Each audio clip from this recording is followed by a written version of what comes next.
tapi juga terganggu, oh misalnya dalam hal keuangan, dalam hal hubungan dengan keluarga, itu kan semuanya terganggu.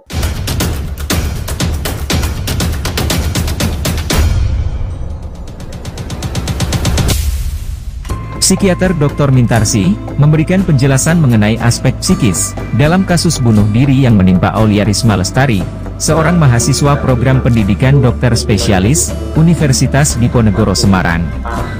Mintarsih menjelaskan bahwa bunuh diri yang dilakukan oleh korban bisa disebabkan faktor internal dari keluarga maupun lingkungan.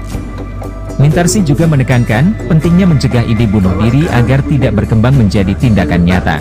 Ia juga menggarisbawahi bahwa pelajaran penting bagi seorang mahasiswa kedokteran adalah terkadang terjadi tekanan-tekanan psikis baik dari keilmuan maupun kejiwaan. Kesalahan dalam hal ini dapat berujung pada situasi yang berbahaya. Di sisi lain, Mintarsih mengakui bahwa mahasiswa jurusan kedokteran kerap menghadapi tekanan dan stres yang signifikan. Kalau dulu kan mungkin ya kalau tidak terlalu besar masih bisa dikekang. Tapi sekarang dengan melampiaskan seenaknya saja, itu kan sudah suatu tanda bahwa tidak sehat. Mungkin belum tentu sakit jiwa, tapi sudah ada suatu hal yang tidak normal. Sampai sekian banyak bullyingnya. Tapi di lain pihak, juga pencegahannya juga kurang. Tidak seperti bagaimana seharusnya. Bahwa di mana-mana seharusnya ada pencegahan. Misalnya, di kalangan masyarakat, kalau dulu-dulu kan yang lain juga ikut. Oh, ada yang berkelahi, ada yang melarang. Tapi sekarang, ya ada yang berkelahi, nonton, dibiarkan. Demikian juga di sekolah.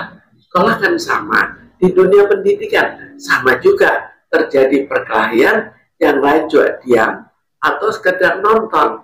Ingin melihat apa sih, tapi bukan memisahkan atau mengatasinya. Ini kan kasus serupa sudah banyak terjadi, bukannya di institusi pendidikan lainnya juga nih Bu. Itu kan di Undip yang kemarin Bu. Tapi ada banyak kasus serupa tempat lain, tapi tidak ketahuan dan tidak ada yang bisa speak up. Ini gimana nih Bu? Ya, ini masalahnya bahwa kenapa kok tidak ada memisahkan? Kenapa dibiarkan? Itu kan juga salah satu penyakit masyarakat.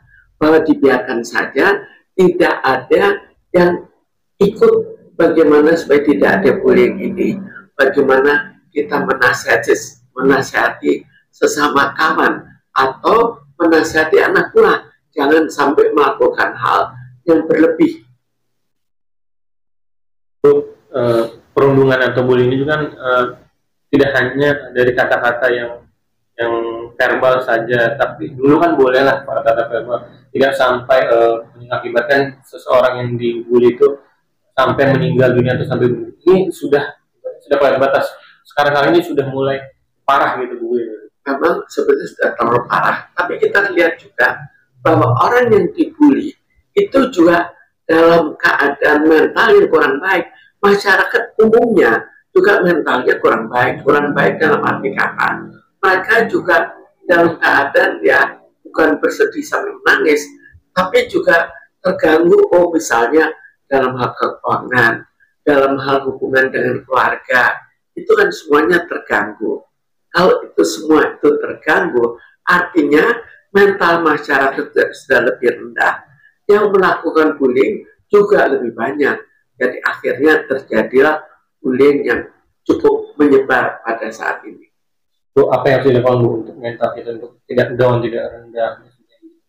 Seharusnya kita harus jangan masalahnya terlalu besar ya, lalu harus ada kelilingnya yang ikut mengatasi. Jangan kita biarkan bahwa seseorang itu harus berkelahi seorang diri, mungkin sampai pada ya stres yang terlalu berat atau sampai luka-luka berat, dibiarkan dan bahkan bisa sampai pada suatu kematian. Dan kalaupun terjadi kematian juga sepertinya kurang ada tanggapan dari masyarakat. Jadi sedangkan masyarakat sendiri belum tentu bisa kita persalahkan. Karena sekarang yang terjadi, kalau kita membela seseorang, membela untuk kebenaran, belum tentu kita dibenarkan. Ini kan baru-baru ini juga ada kasus perundungan di salah satu universitas yang dulu itu dokter dari pengaruh akan menjadi calon S2 dokter. Ya, Pak ini kan di tahun intelektual termasuk pasti jadi itu apa itu yang salah dari pendidikannya atau dari orang tuanya atau gimana? Sebetulnya kalau kita lihat kesalahannya itu bisa dari orang tua, bisa dari lingkungan, bisa dari diri pribadi, bahwa misalnya dirinya jiwanya juga ya stres, misalnya banyak stresnya, bisa juga dari lingkungan. Apa bantuan lingkungan untuk tidak terjadinya perundungan? Artinya perundungan itu bukan masalah intelektual seseorang atau gimana, ya. Mestinya kalau masalah intelektualitas itu, kalau orang sudah lebih dewasa, ya otomatis masalah-masalah yang hubungannya dengan kekerasan itu harus berkurang karena jiwanya sudah lebih dewasa. Tapi sekarang sepertinya ya sudah dewasa pun masih senang adanya bullying.